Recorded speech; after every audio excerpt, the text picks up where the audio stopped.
Right, welcome everybody to today's lunchtime webinar. Today's session is aimed primarily at people who are based in dioceses, and we're focusing on how to become a net zero carbon diocese. So we'll be touching on the key milestones for dioceses, where you can find resources and information, and then most of the time will be practical examples of what dioceses are doing. And we've got a panel who will be talking about their experiences in their diocese. As usual, beginning with our previews of upcoming attractions. So over the next few months, we have got our session on becoming a net zero carbon church, running that twice, and then a new session on becoming a net zero carbon theological college. Changing tack slightly for a session on preaching for God's world, where we're going to have a really wide-ranging international panel talking about how to bring the environment into your preaching and worship. And then back onto the practicalities, bricks and mortar again.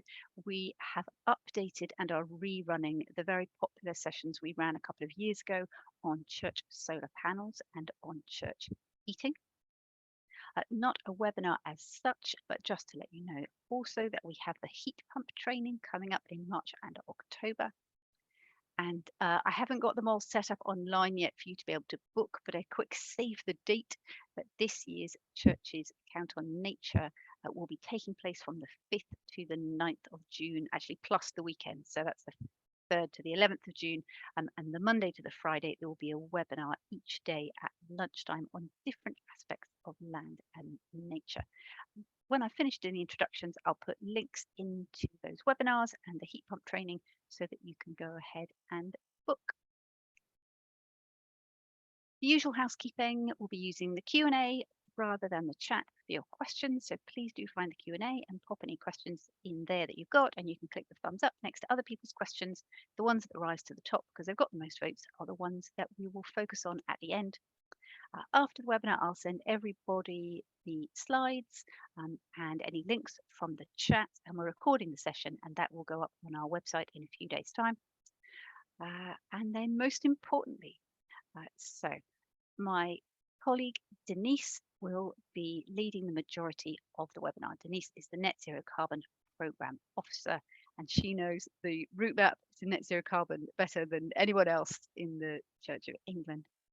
And Denise will give you the full introductions, but just to let you know that we're then going to hand over to our panel of Sophie, Alison and Hannah, who are working in their diocese towards net zero carbon at the Diocese of Exeter, Guildford and Oxford. And for those of you that haven't met me, I am a part of the Net Zero Carbon team as part of the Church of England's Environment Programme, and I'm the Senior Project Manager there. Right, let me stop sharing my screen, and Denise, hand over to you to take us away.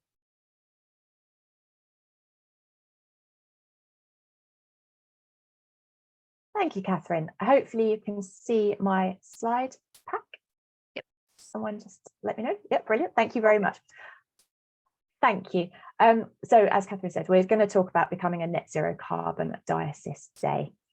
And I just want to briefly go through the history of the route map. If you haven't heard about the route map before, or you want some more detail, please look at the webinar page. And there is a recording of a webinar that I did about the route map in last autumn. So please do check that out. I'm just going to very quickly gallop through this. So back in February 2020, the Synod recognised that the global climate emergency is a crisis for God's creation and a fundamental injustice, and it called for a plan of action to achieve reductions in emissions so that we could get to net zero by 2030. So the route map was drafted to answer that call for the plan of action. It went to consultation last winter. The appropriate changes were made, and then it finalised, and in May 2022 it went back to the General Synod with a motion to approve the route map. The motion was passed, and since then we've been working on with a designer to develop a more polished version, which is the one that you can see behind me and now on the screen, and also some short stakeholder which summarise the key points. The one that I'm now showing you is the one for dioceses, but there's also ones for cathedrals, churches, schools and theological colleges. So just going back to that motion that was presented in July last year, it asked for the synod to endorse the route map, which it did. It requested every diocesan synod to debate the route map and agree a plan. It also asked for the highest energy users to prepare their own plan of action based on the route map, and then an action for the national team to report progress to synod every 3 years. So going back to second point, in terms of debating the route map and agreeing a feasible plan of action. In terms of the debating, we have created a presentation that you can use as a base if you want help preparing for your synod. Denise, I'm so sorry to cut in. Your sound is a little bit jerky, and it's saying to me that your bandwidth is low. I'm wondering if it would help if you turned off your video whilst you were going through your slides. It's worth a try, I think, so that we can hear very clearly what you're saying. I will try that. I do apologise, everyone. I'm going to put my mic a bit closer to my mouth as well, in the hope that you can hear. So yes, for the Diocesan Synod, we have created a presentation that you can use as a basis if you need help with preparing for your synod. You can use bits of it, all of it, or none of it. It's entirely up to you. That is on the Net Zero Carbon Resource Hub. And if you don't know what that is, I'm going to talk about that in a couple of slides' time. And in terms of agreeing or preparing a feasible plan of action, we have a webinar recording about creating a net zero carbon action plan. Some of the things you'll want to think about in terms of your action plan is who's going to create, who's accountable, what buildings does it cover, and you'll need to develop a costed timeline of actions, which is an evolving document, and so you'll need to review it as well. So you need to explain what that review process will be. So just to show you there, we are going to put a template to help you with your plan of action that's being drafted and should be on the hub very shortly. So you'll also want to think about what is actually in scope in your diocese.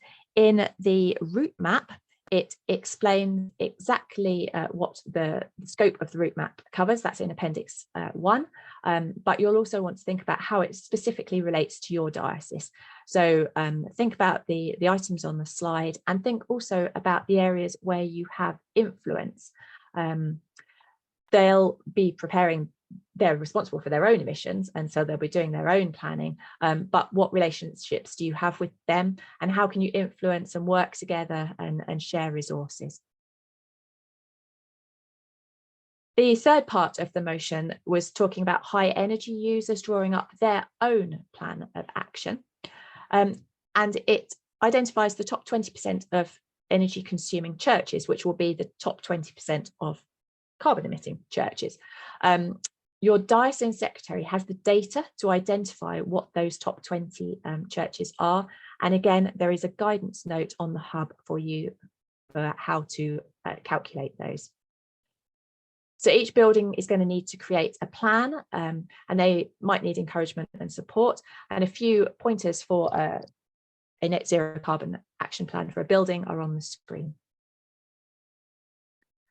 And just highlighting there that we've got the guidance note on the hub. So there are six milestones specifically for dioceses. You'll also want to review in the route map that there are milestones in the overarching sections 5, 6 and 7, which could be applicable to your diocese. There are also eco-church milestones on the slide, and there are relevant actions throughout the route map that you might want to use when you're thinking about how you're going to get to net zero.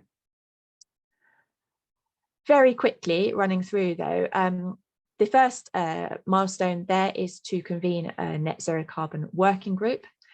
You're going to want to think about who should be on this. You might want, as a minimum, to have a property manager, a representative from schools, housing, an office manager, and maybe someone from your finance team. You should also be looking to have senior leadership. So you might be thinking about your diocesan secretary or bishop. The second milestone on there is to provide a carbon emissions report to Synod. There is a national report prepared by the National Research and Statistics team from entries to the energy footprint tool in the energy toolkit, and you can use that information there. As you can see on this slide, that is on pages 19 and 20 of the current report. The third milestone is to develop a communications strategy. You might want your working group and your communications team to work together on that. And the fourth milestone is very similar to the motion that we've just discussed, to develop an action plan to your synod. The last two actions, looking a little bit further, was auditing clergy property and auditing your land holdings. So there's a lot of information on that slide, and it's also within the route map section 4.1, and we'll be discussing these particular milestones with the panel shortly. For milestone 1.4, you should be aware that there are starter grants available to help you develop your action plan, and as I mentioned before, we will be putting a template on the resource hub. So what information do we already have available to help you? Well, we've already mentioned webinars, lots of them available. There's 5 webinars coming up that Catherine's talked about, recordings from previous webinars. We've got the energy footprint tool, energy toolkit, which are on the parish returns. So encouraging and uploading the data to those tools is really useful to get the data to demonstrate that we're reducing our carbon emissions. In terms of doing the practical path to net zero is for churches, but it's applicable to most buildings, and so that's a really useful checklist to go around, look at the building and see where you can reduce energy and reduce carbon. And there are also heating checklists and other templates available. It's not specifically net zero, but a really good step for driving engagement in net zero and the wider environmental issues is the Eco Church scheme, and of course the Eco Church Diocese initiative. And actually, we now know that all dioceses are registered with Eco Diocese, and 15 of them, by January, had achieved bronze. So that's really, really encouraging. For actually purchasing some of these things like energy audits and LED light bulbs and things, parish buying is a great first stop shop. And if you want to have a look at what an energy audit looks like, if you look on the Church Heritage record, there are energy audits on there for certain churches that have already had an energy audit done. You'll want to inspire people. So the video that was presented at the General Synod last July is really motivating, I think, personally. And we've got video case studies and paper case studies also on the website. And of course, don't forget that the national team are here to help you. So please do drop us questions if you need any assistance, and we'll do our best to help. That is currently myself, Catherine, and Julian Atkins, who is our new programme director. And you should be aware of the national grants, and I'm going to quickly run through those in a moment too. I've mentioned the Net Zero Carbon Resource Hub. Hopefully you're aware of this, but just in case you're not, it's hosted on Moodle, and we've designed it as a resource for you in diocese to share your documents with other dioceses. So these are probably documents that you don't want to put on your website, but would be useful for others. You can see on there some of the contents. But I'm just going to stop sharing this screen now and bring up the hub, so I can just very, very quickly give you a demonstration.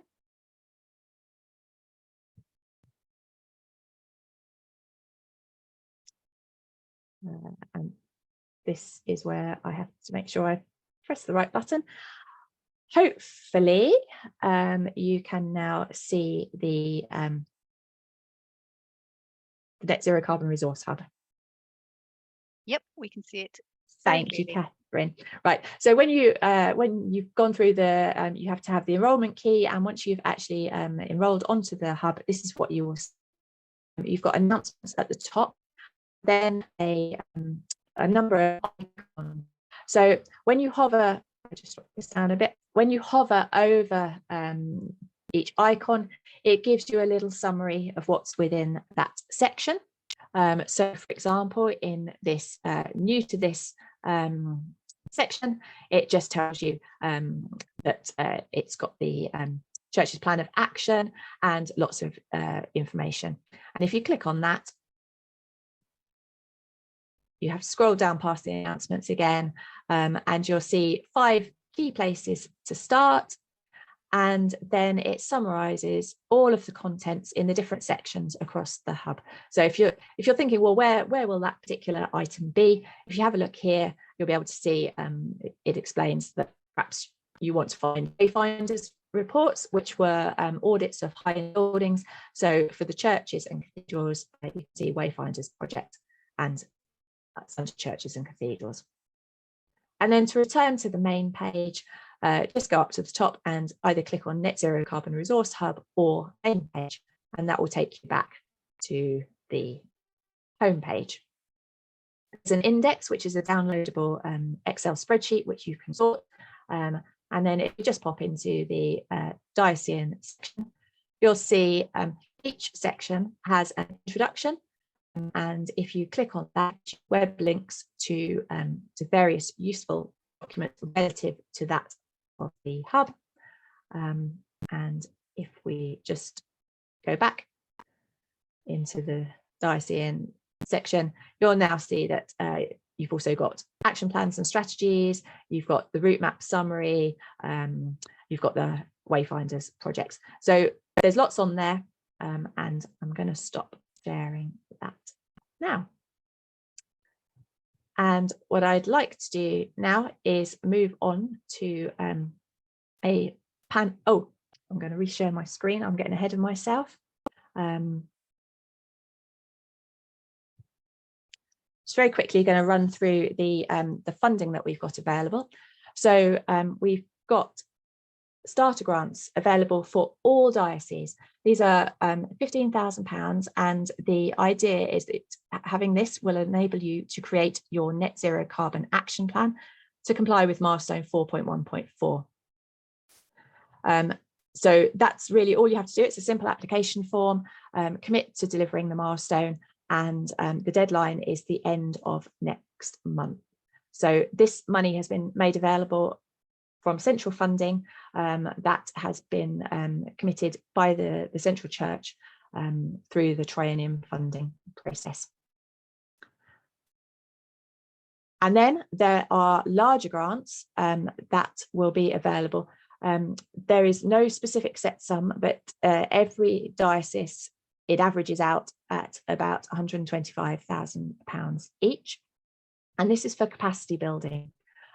So you should have received, your diocesan secretary and your diocesan environment officers should have received this information in January. There is an application form to complete. We are encouraging regional or cluster applications to make your group funds go further, but it's not a requirement. You can apply singularly. In order to apply, you do need to commit to reaching those milestones that we looked at earlier, the 1st to the 4th of the diocesan milestones. You must commit to doing those. Match funding is encouraged, but again is not required. Yeah,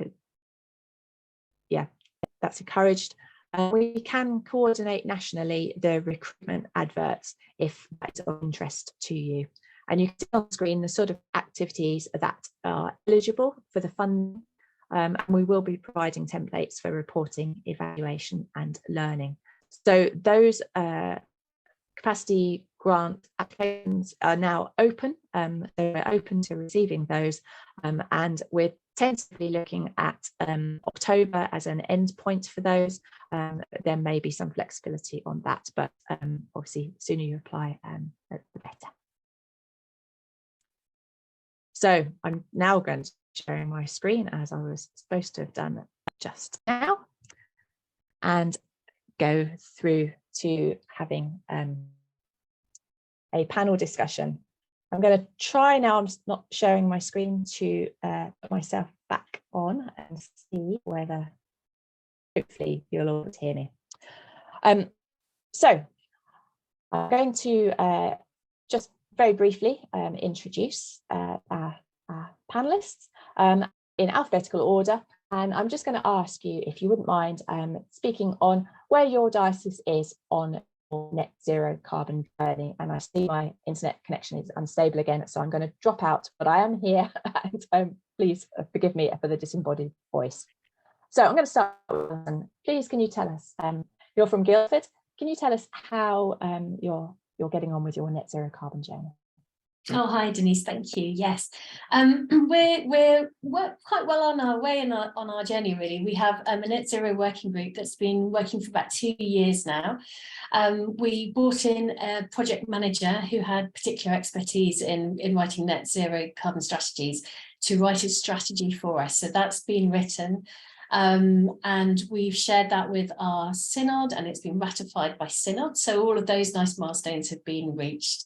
We've got a board of education that has been working really hard on looking at the SALEX funding for all of our schools. We put all our schools together and put in applications. So we've already received the skills application, and that's been meant that we were able to get an audit for all of our schools, our VA schools, and we put in other application funding for actually getting the work done. We're hearing back about that, so that's wonderful.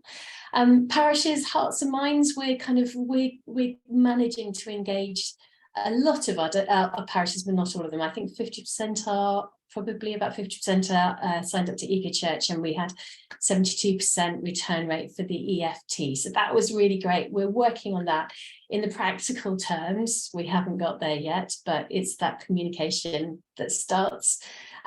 Properties, clergy properties and things are more of our sticking point, because the new property team came in, but there were historical issues that all need to be dealt with. So we're lagging further behind in that area, not through anyone's fault, but that's kind of where we are, I guess, as a diocese.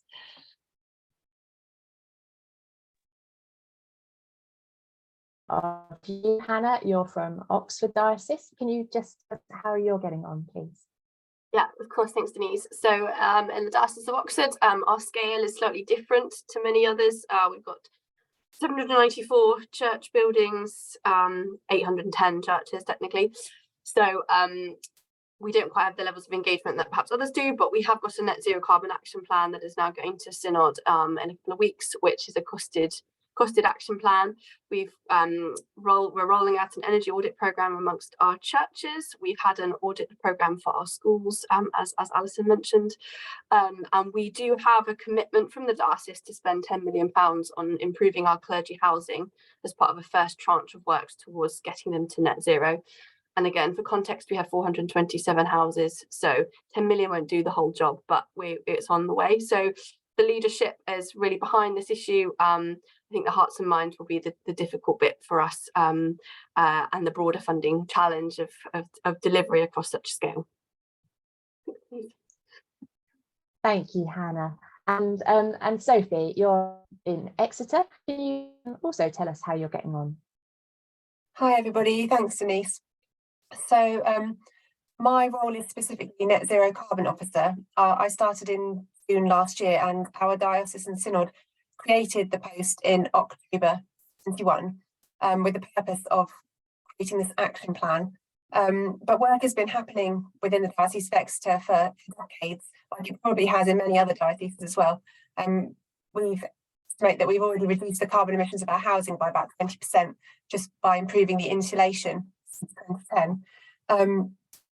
At the moment, we've got some big decisions coming to our March synod, officially setting the target of 90% carbon reduction and debating aligning with the route map.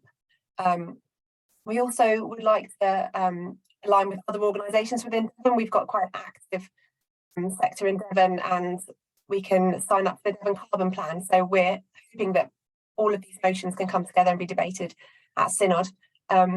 It's been a long process and they've all gone through BDC, so there's lots of action and lots of decisions all sort of happening at the same time here. Thank you. Thanks, Sophie. It's interesting to hear how you are all on slightly different places on your journey, but that hopefully will help us with our discussions today. So I'm going to start with the first question, which relates to milestone 4.1.1, needing a net zero carbon working group to be formed. And obviously beyond the working group, you're also going to need other people who are going to help feed into an action plan and to delivering net zero.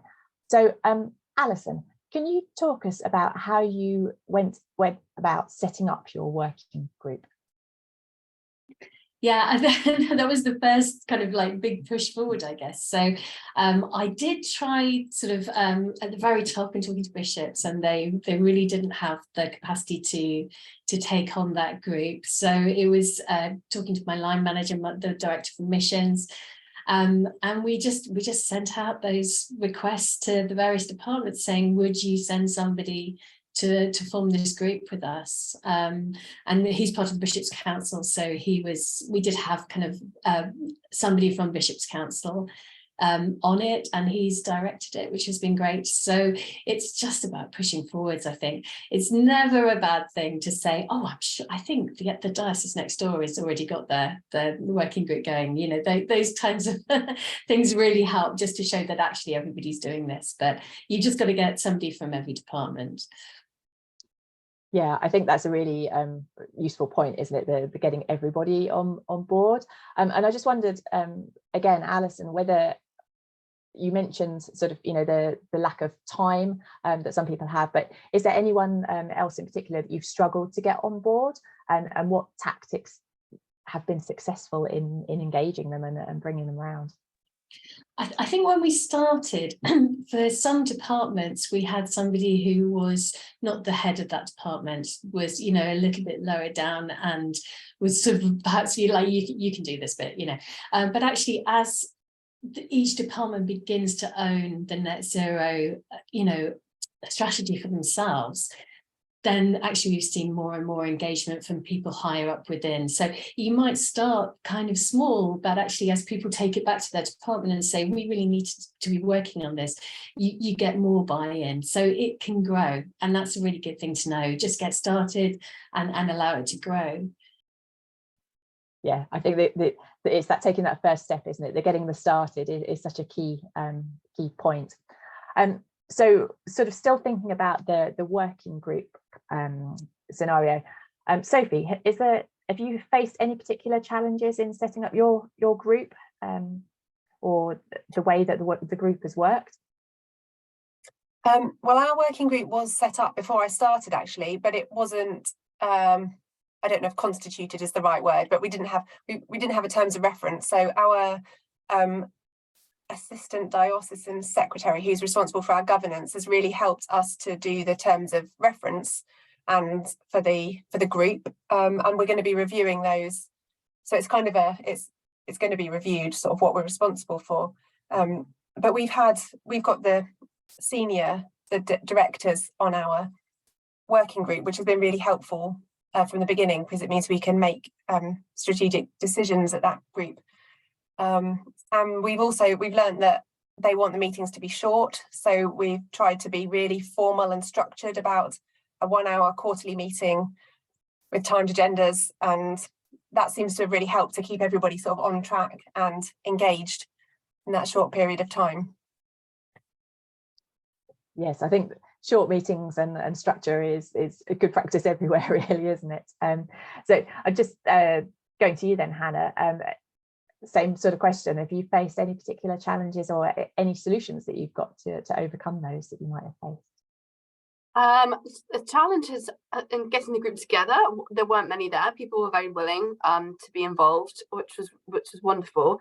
I think the main challenges we find have been mentioned in terms of diary time and a willingness to only commit to very few meetings a year, and therefore what that group can realistically do is could be really careful about that.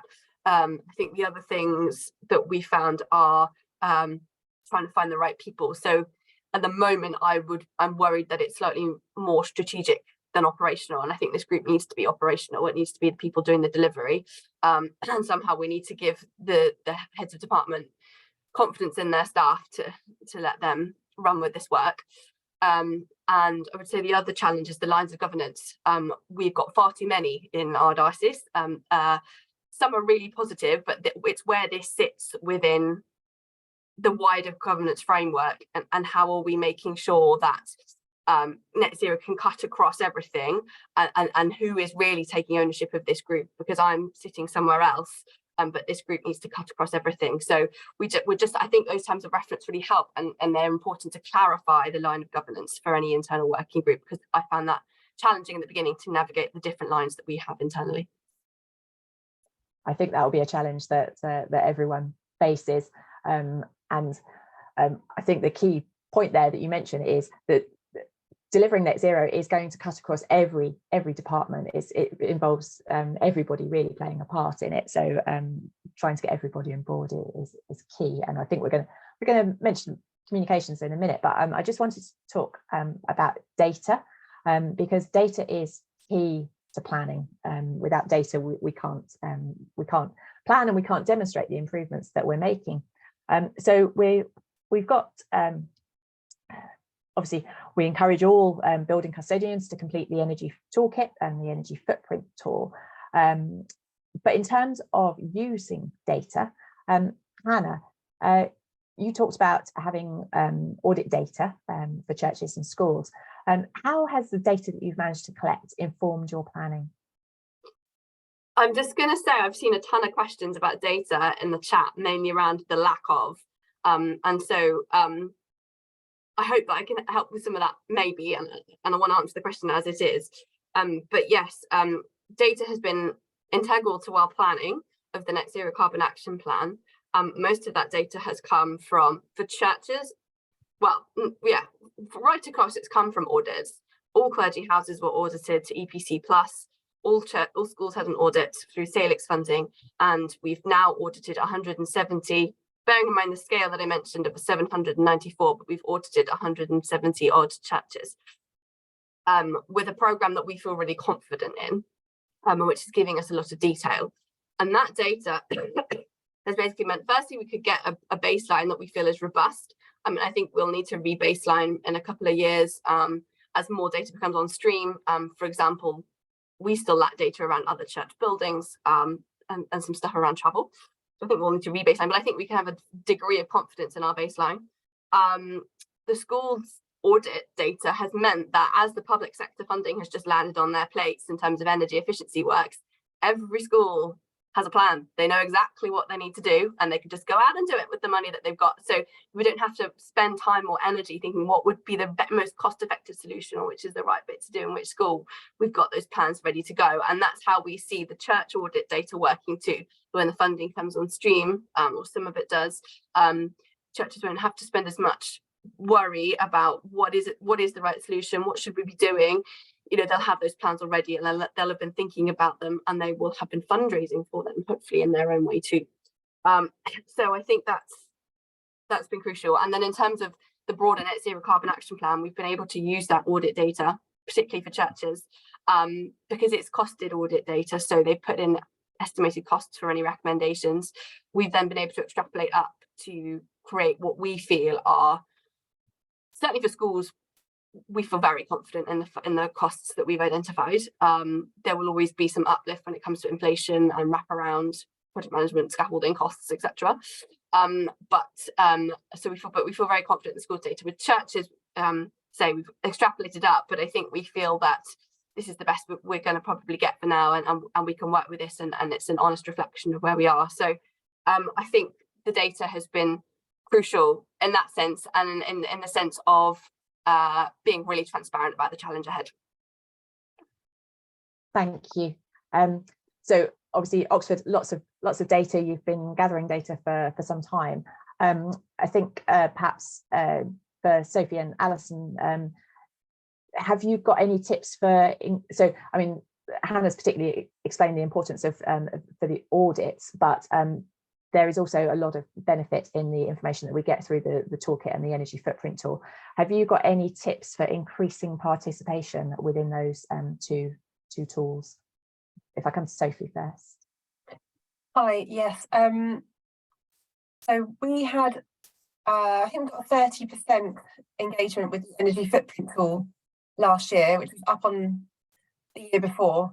And the year before that, actually quite high as well. So it's massively fluctuates depending on how much engagement we do, which was useful to see, just like how important it is to really promote it and not assume that churches will do it by themselves. But we found it was quite effective to go through the archdeacons last year. When the archdeacons specifically asked treasurers and church wardens to look at the energy footprint tool, we got a much higher response rate. It started increasing more quickly. We're going to try something even more different this year, because the archdeacons in their articles of inquiry have an opportunity to ask lots of questions. But over the last few years, they've been asking the church wardens, have you completed the energy footprint tool? Like, yes or no. And here's a link, and here's a video, and this is how you do it, and it's really important, and all that stuff. But it hasn't actually done anything. So we're going to see what happens if we put some of the questions from the energy footprint tool into the articles of inquiry, and test that out for people who won't go to the energy footprint tool for one reason or another, but will go to the articles of inquiry.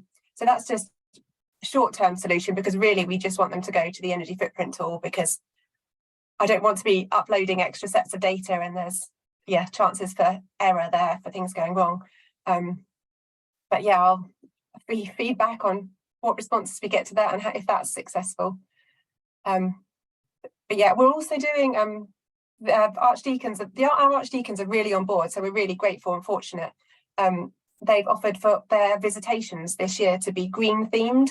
So they've invited myself and our Lydia, who's our social justice and creation care officer, to come along to all the visitations and be part of that as well. So hopefully we're really hoping that we can get big numbers, because identifying the top 20% of churches has been really difficult just using sort of parish finance data. So again, some of the questions were about that. So I've had to use parish finance returns data, and then also ask for local knowledge as well. So, and again, we've got 600 churches, so that's quite difficult to filter that big list and figure out which are the biggest churches. But it's a working list, isn't it? And we're just doing our best with the data, and it's recognising that we're doing the best with the data that we've got and having plans to improve that. Yes, I think that's a really important point. Whatever data you've got is a good starting point, and whatever we can do to improve that data going forward is obviously what we need to be working on. So, I mean, increasing participation in the toolkit sort of leads on to nice and neatly to communications. And the third milestone in the diocesan section of the route map requires development of a communications strategy specifically for net zero carbon. So I'm going to come to you first, Alison, and ask if there's any communications engagement that you found that has worked particularly well for getting people involved. We made a video at the beginning of last year, and we just wanted to make it as engaging as we possibly could. So we filmed very young children talking about, the things in a kind of a wise head way, talking about the things that clergy could be doing. And I think that's actually just coming from the voice of children made it quite poignant. So that seemed to work well. We asked everybody to do 3 things for creation for 2022, and we're going to put out another video this year, same thing with children, 3 things for creation. So just boiling it down to a simple thing to remember was quite useful, I think. So it's EFT, get a new Eco Church award, and to do a switch on your energy provider, which obviously kind of collapsed in about February last year when everything went pear-shaped. What we've also found is like other people saying, frequent things in the parish brief about the EFT or whatever, but also try and try and work out why somebody would want to do it for themselves. If you're asking people to do it for you, you know, the faceless diocese sometimes kind of is quite easy to ignore. Oh, they need us to do such and such, but actually, you know, my parishioners need me to do this. So if we were trying to find out, think what would a parish want to do this for themselves? So I put in the parish brief things like, who wants a slice of 190 million pounds? And said very honestly that we didn't know how it was going to be shared out. But if we had data, then a parish was in a much better position to be able to kind of apply for things, and just trying to just change the headset around to where they are and how that might come across. So that seemed to work really well. We had a 50% increase in our EFT return rate in 1 year. So that yeah, it did seem to be a good strategy. Thank you, Alison. And Sophie, you've told us about the green visitations and the that you're going to be doing, which is obviously, I hope that's a forward look, and we'll look forward to hearing how well that goes. I'm just thinking about eco church, because in the route map there's quite an emphasis on eco church, and that being really useful for engaging people. And it is a wider scheme than just net zero, but obviously does help with net zero. So Hannah, have you got anything that you would like to share? Have you found eco church useful for engagement? It's certainly the vehicle we have chosen by which to engage churches. You know, you could come up with all sorts of resources, but why would you when it's such a useful framework? And we have found that it's a helpful way for people to come into creation care in the way that feels right for them, and hopefully once they start on that journey they can then move on. So we don't have quite the uptick that Alison has. I think we have challenging communications in the diocese, again, likely scale and so on, but we will be running some eco church conferences in the summer. We'll be inviting a Russia to come and speak at some of those, and we managed to meet the bronze eco-diocese metric for churches engaged and registered, which was really exciting. So we think it's really good, and that's the vehicle that we are using to help churches engage. Thank you. The fourth milestone is looking for the net zero carbon action plan. As I've already mentioned, there is a webinar about that. But one of the things that the action plan does require is estimates of costs, policy changes, levers for change, and that sort of thing in it. And I know, Hannah, you've just published your action plan. How have you come up with the costs in that? Have you got any advice for other people on costing? So I have alluded to it a little, so I'll try and be brief. But within our energy audit recommendations, each recommendation is given a cost, whether that's a heat pump or it's optimization or it's draft proofing. We sort of categorized the different recommendations. We then looked at the costs for each of those, and we extrapolated up to see what that might look like for the 794 churches.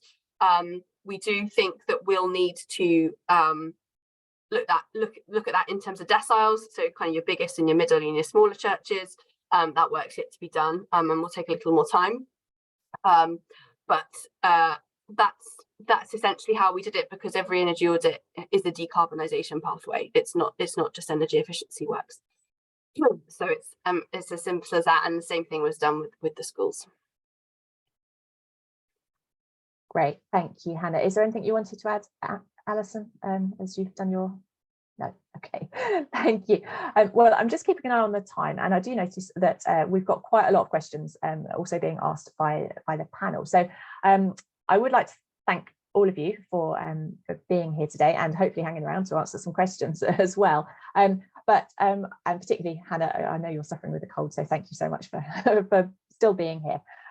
But before we hand over to Catherine to look through the questions, have you got any concluding remarks? Is there anything in particular that you'd like to share that would provide inspiration or motivation for people, or a really good tip that's helped you in your net zero carbon journey for your diocese? I'm going to start with Hannah. Every diocese is different. and I sit under mission in my diocese, and my top tip has been to make really good friends with the DAC chair and the head of church buildings. If you've got them on board, it opens so many doors for opportunity. So that would be my tip. Brilliant, thank you. And I saw some nodding there as well. So that's obviously a theme that resonates as well. Sophie, have you got anything you'd like to share? I guess what I've really learned from talking to people from other dioceses as well, actually maybe that's the tip, talk to people from other dioceses, because it's really useful, and I'm really grateful for everybody who has been able to share their resources as well.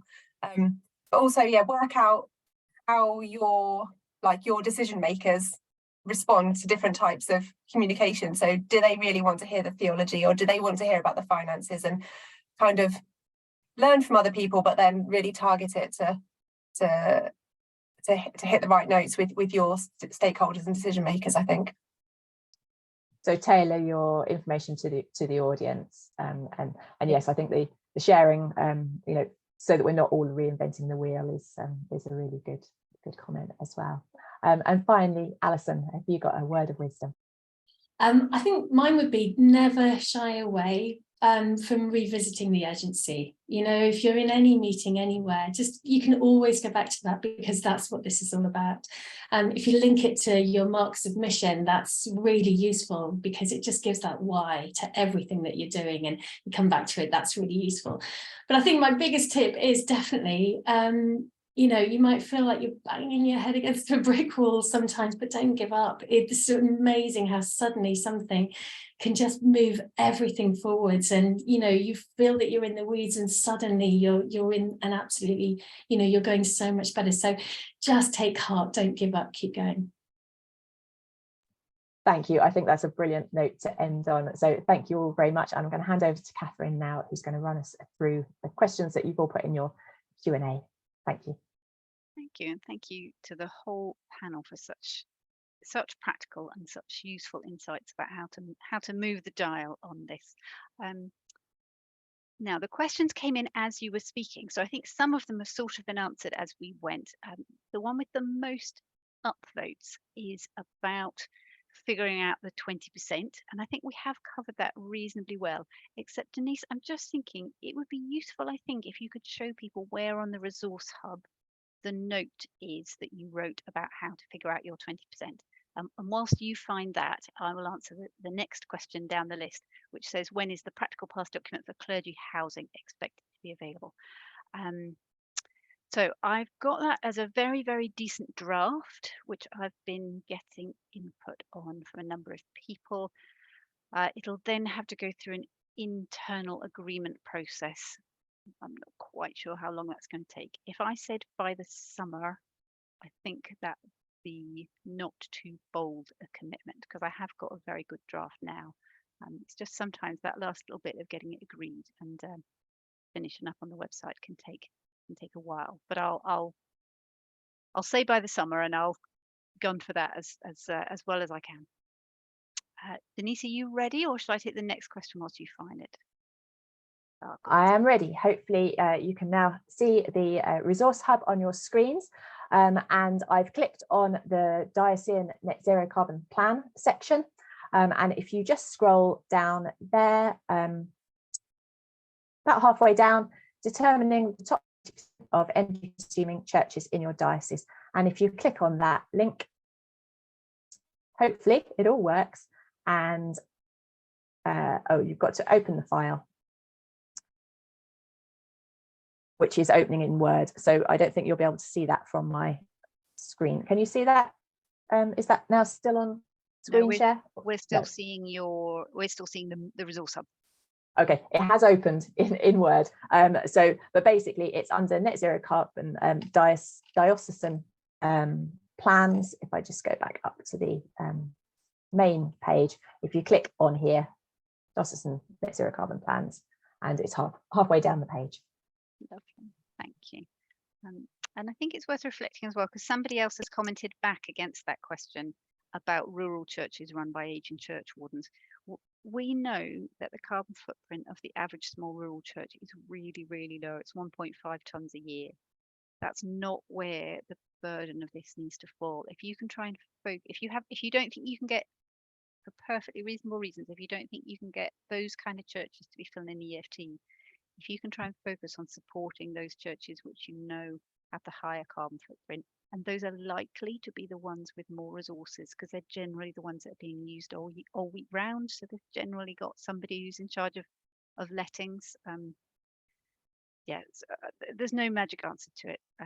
But just to say, we really know that the typical small rural church is not where the burden of net zero carbon needs to fall. They just need to try and maintain the buildings as best as they possibly can.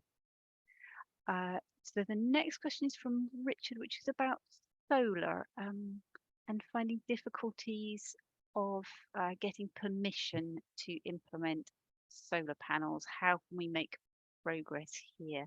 Do any of you have any comments to make on that one?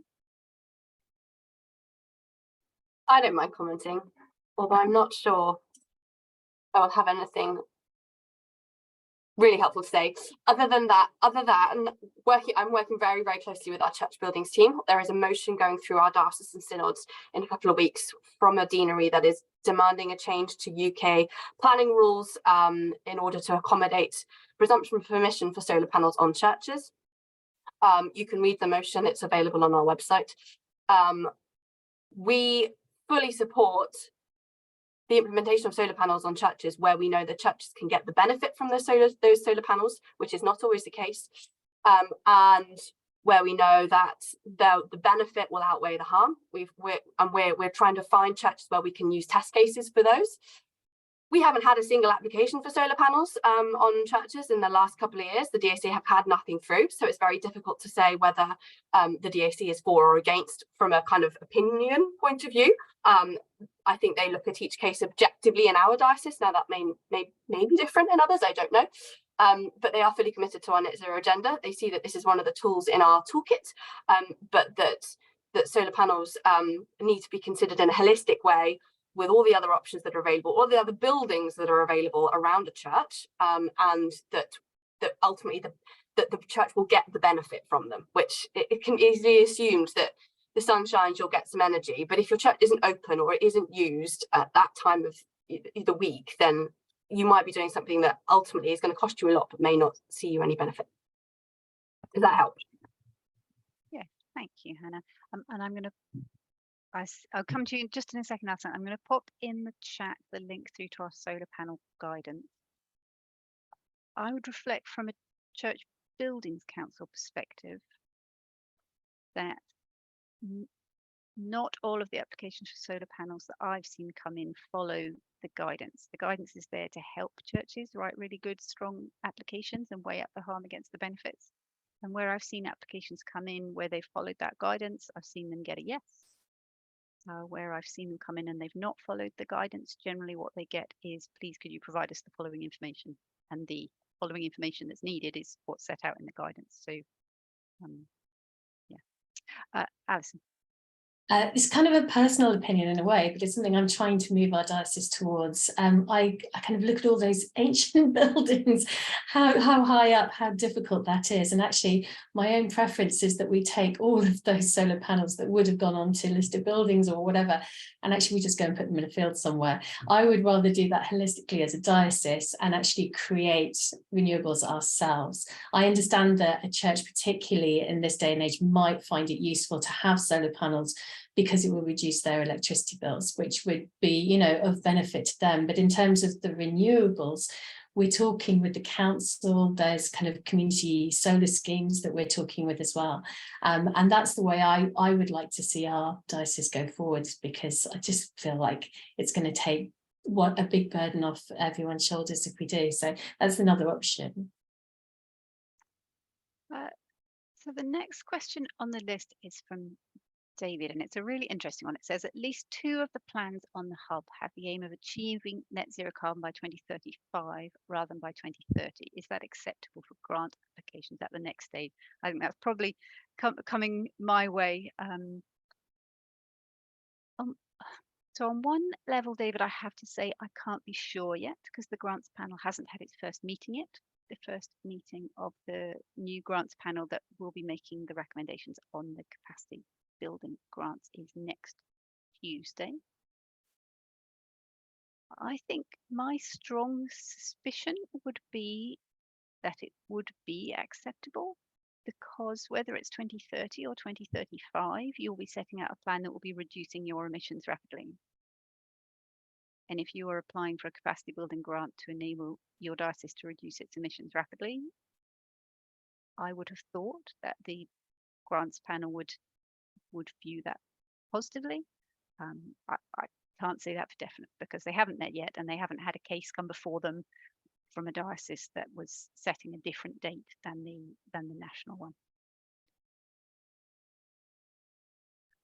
The next question is also from David, which is about how we link net zero carbon into the wider creation care agenda so that we're taking hearts and minds and motivating people as we go rather than just focusing on net zero carbon.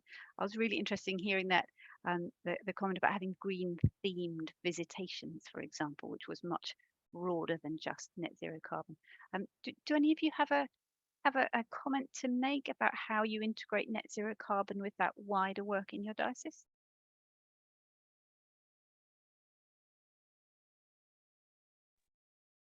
One of the churches in our diocese came up with something called Creation Care UK, which is kind of a parallel scheme almost to Eco Church, but it's for the people in the pews, it's for the congregations, for different households, and it provides the same sort of framework on how to become sustainable, but within a family house or within a single household. So that's been a really great thing to be able to put those two things side by side and say we can be, you know, taking this information, and it's got that nice structured approach of people doing what they can in their own context.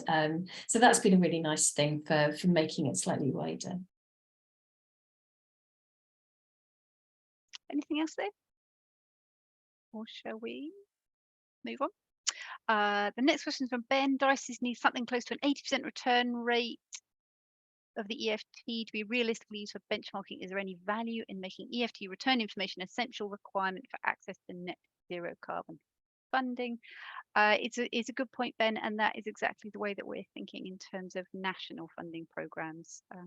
We've been thinking that anywhere where we give out funding, we would expect the church probably to be an eco church and have some kind of action plan and do the EFT. But yeah, our thinking is similar to your thinking, I think, is all I'm saying there. How are we doing? 3 minutes left and 8 questions. Oh, that's a comment rather than a question. The next question is about a shortage of diocesan heating advisors, making it difficult for churches to get the advice they need locally. Has anyone else experienced similar difficulties? And I think even more usefully, have you found ways around that difficulty? Sophie, I saw you nodding. Do you? I was just sharing in the difficulty. Yes, we've got there's a shortage of heating advisors, a voluntary, which I think is crazy because there's a huge responsibility. And if in our diocese we've got 600 churches, and if there's one volunteer heating advisor who has to go and give advice to all of those churches, that's crazy. So that's definitely a big gap in our capacity that I hope we can look at in terms of the larger capacity building grants. But it's not just within churches, there's just a shortage of skilled retrofit people in this country, which is just a massive issue that we're all facing. So yeah, I don't know what the answer is other than trying to find, and it's difficult to recruit people as well into this. In a previous role, it's really hard to recruit people into retrofit. So I don't know what the answer is, I'm afraid, but I guess we're not alone in this challenge. If somebody else has an answer, that'd be great to hear.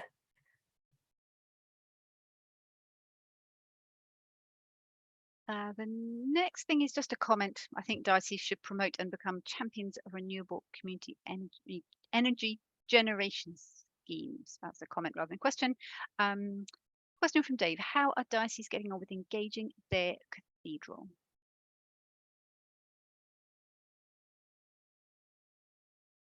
I definitely shouldn't answer this one because our cathedral sits within the university, so don't apply. I'll have to hand to Alison and Sophie. We don't have much, there's not a lot of crossover at the moment with us and the cathedral, but I have managed to have a few conversations, and it sounds like they're doing lots of really amazing stuff. In fact, that's been the case within our diocese. There's lots of different departments doing amazing stuff that I don't yet know about. So part of the challenge is trying to keep in the loop. So I think just really I need to work on building the relationships in our diocese as well with our cathedral. It's a challenge, yeah. I think, go for it, Alison. Our cathedral sits next door to the university, and they've got a very nice link up together. So actually they're working slightly more with the university than they are with the diocese, but there's plans to kind of reorder the site, and I think some solar possibly on there or whatever. So that they're working more separately, but they are going ahead. Brilliant, thank you. I'm very conscious we've just passed 1 o'clock. I'm so sorry to those of you who've put in questions and haven't had them answered. I will pull off a Q&A report after we finish, and if there's any questions that Denise and I can answer, we'll come back to you that way. Thank you so much, Alison and Hannah and Sophie, for sharing your practical wisdom today and being so open about the challenges and the progress that you're making in your diocese. Thank you, Denise, as always, for working with me on pulling together today's webinar. Thank you to everyone who's joined. I hope that you found it helpful. I will send you out this afternoon Denise's slides and the links from the chat, and it normally takes us about 4 or 5 days to get the link to the recording up on our web page, but it will be up there on the same webinars page where you book on to future topics that are coming up, and do hope that we'll see you at future webinars over the next few months. Thank you very much, and I'll bring us, let me just remember to save the chat. Having said I'm going to send you all the links, let me bring you to a close. Goodbye.